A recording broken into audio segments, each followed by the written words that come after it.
he received his master. Yeah, but it's not a small day. And it's first time Serigne he organized this one.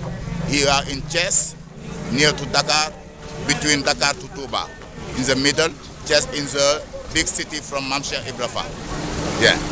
Today we will receive Serigne Moustapha Mohamed, Ibnu Serigne Mbacke Soxnalo, Ibnu Serigne Mbacke, Serigne Cheikh Mbacke Gaynde Fatma, Ibnu Mamadou Moustapha Mbacke, Ibnu Cheikh Abdou Khadim, Cheikh Ahmadou Bamba.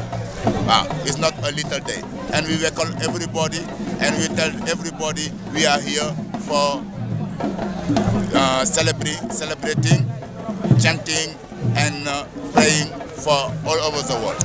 Peace and love. Thank you, Baisa. Wow. And we want to know about the day today. Yeah.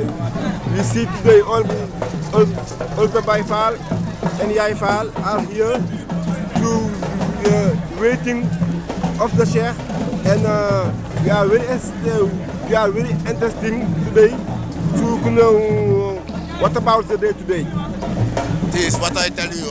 Yeah. Yes. Today is a big day for our master Serigne Cheikh Fall Borom Ndigal, and our all Baifal you see here, we join it for making this master happy, to give him the welcome he never get all over the world. Yeah.